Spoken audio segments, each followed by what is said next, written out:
Class 5।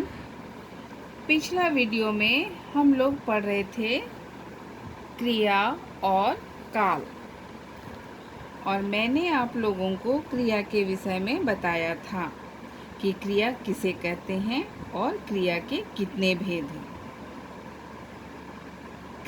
सकर्मक क्रिया और अकर्मक क्रिया में क्या अंतर है।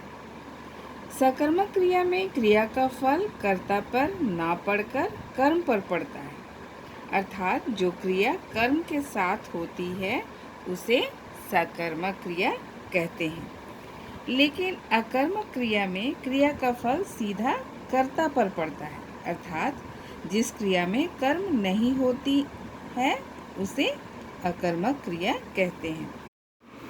इसके साथ ही हम लोग पढ़ रहे थे क्रिया के कुछ अन्य रूपों के विषय में, और हमने बतलाया था कि क्रिया के अन्य रूप हैं संयुक्त क्रिया और सहायक क्रिया। संयुक्त क्रिया में दो या दो से अधिक क्रियाएं शामिल रहती हैं, उसे संयुक्त क्रिया कहते हैं। उसी प्रकार जब मूल क्रिया के साथ जिस क्रिया का प्रयोग होता है, यानी कि मूल क्रिया के साथ प्रयोग होने वाली क्रिया को हम सहायक क्रिया कहते हैं। यहाँ पर हम एक बात आपको बतलाना चाहते हैं कि क्रिया के मूल रूप को धातु कहते हैं। धातु यानी कि धातु रूप क्या है, यानी कि जिस शब्द से क्रिया शब्द बना है, यानी किन से ये क्रिया वाले शब्द बने हैं, उनको हम धातु कहते हैं। जैसे खा, खा में आ, खा। खा से हम लोगों ने बनाया खाना, खाता, खाएगा, खाऊंगा। उसी प्रकार से पा, पा धातु से हमने बनाया पाना, पाएगा, पाऊंगा। उसी प्रकार से पी धातु से हम लोगों ने बनाया पीना, पिएगा, पीऊंगा।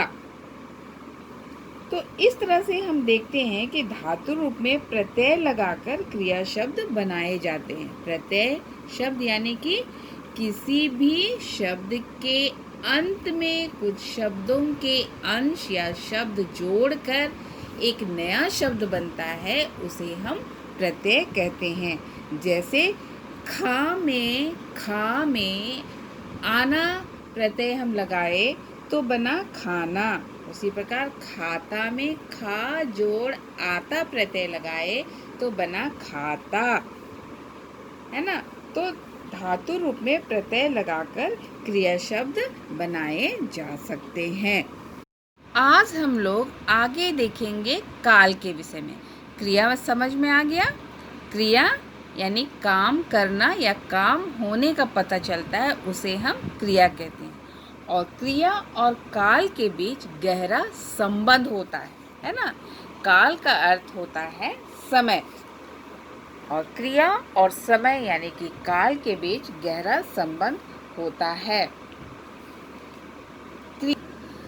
काल हमें काम करने के समय का बोध कराता है ना। इसीलिए क्रिया और काल के बीच में गहरा संबंध है। तो काल की परिभाषा हम इस तरह से लिख सकते हैं या बोल सकते हैं। जिस शब्द से काम करने या होने के समय का पता चले उसे काल कहते हैं। यहाँ पर आपकी काल की परिभाषा आपकी किताब में भी दी हुई है। आगे हम देखेंगे काल के भेद। तो क्रिया के अनुसार काल के 3 भेद होते हैं, यानी जिस तरह से हम काम करते हैं उसके अनुसार से काल के 3 भेद हैं। पहला है भूतकाल, दूसरा है वर्तमान काल, और तीसरा है भविष्यत काल। भूतकाल यानी बीता हुआ समय, जो समय हम बिता चुके हैं, यानी कि काम समाप्त होने का बोध कराता है भूतकाल हमें, है ना। उसी प्रकार वर्तमान काल यानी अभी के समय में, अभी वर्तमान समय में हम जो काम कर रहे हैं उसका बोध कराता है, उसे हम कहते हैं वर्तमान काल। और भविष्यत काल यानी आने वाले समय में, यानी भविष्य में जो काम हम करेंगे उसे हम कहते हैं भविष्यत काल। तो भूतकाल की परिभाषा हम इस तरह से बोल सकते हैं, बीते हुए समय में काम पूरा होने अर्थात समाप्त होने का बोध हो उसे भूतकाल कहते हैं। जैसे मैंने पढ़ा था, उसने खाना खा लिया। आपका यहाँ क्रिया के जिस रूप से उसके बीते हुए समय में होने का बोध हो, यानी कि काम समाप्त होने का बोध हो, उसे भूतकाल कहते हैं। जैसे बच्चे पतंग उड़ा रहे थे, चिंटू सो रहा था। मैंने आपको क्या उदाहरण बताया था? मैंने पढ़ा था, उसने खाना खा लिया। जैसे कि आपके किताब में दिया हुआ है, इन वाक्यों में रहे थे और रहा था शब्दों से क्रिया के बीते हुए समय में काम होने का ज्ञान हो रहा है, यानी कि काम समाप्त हो गया, यानी कि चिंटू सो गया। और बच्चे पतंग उड़ा रहे थे, यानी वो उड़ा चुके, अभी वो दूसरा काम कर रहे, यानी जब उड़ा रहे थे तब उड़ा रहे थे, यानी कि काम समाप्त होने का बोध हो रहा है। तो जिस वाक्य में था, थे, थी या फिर लिया, चुका, गया ऐसे शब्द रहेंगे तो हमको पहचानने में दिक्कत नहीं होगी कि ये भूतकाल के उदाहरण हैं। दूसरा है वर्तमान काल।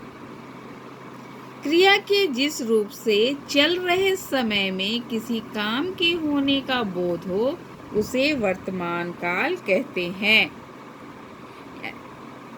यानी कि जो काम हम अभी कर रहे हैं, है ना।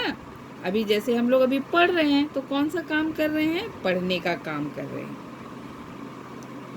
तो इसका उदाहरण आपको यहाँ पर दिया है, लड़कियाँ झूला झूल रही हैं, लड़के क्रिकेट खेल रहे हैं। मैं पढ़ती हूँ, तुम खेल रहे हो, माँ खाना पका रही है।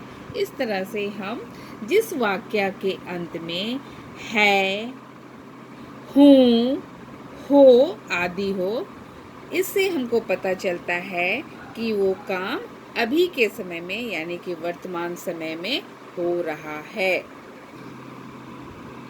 तीसरा है भविष्यत काल, यानी भविष्यत काल यानी भविष्य में होने वाले काम। क्रिया के जिस रूप से आने वाले समय में कार्य के होने का बोध हो उसे भविष्यत काल कहते हैं। यानी जो काम हम भविष्य में करने वाले हैं उसको सोच के रखे हैं कि आने वाला साल करेंगे या कल करेंगे या फिर अगले सप्ताह करेंगे, है ना, वो काम होगा भविष्यत काल।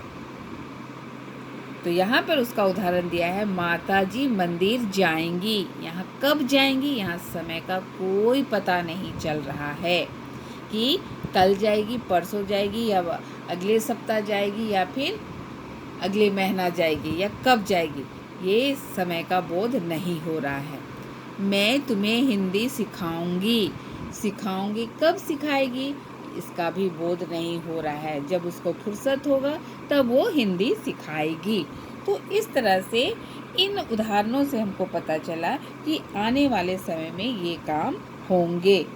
और भविष्य काल का उदाहरण जानने के लिए जिस वाक्य के अंत में जाएगी या फिर जाएगा या फिर जाऊंगी यानी गा, गे, गी क्रिया शब्द में आएंगे तो हमको समझ जाना है कि वो भविष्यत काल के उदाहरण हैं।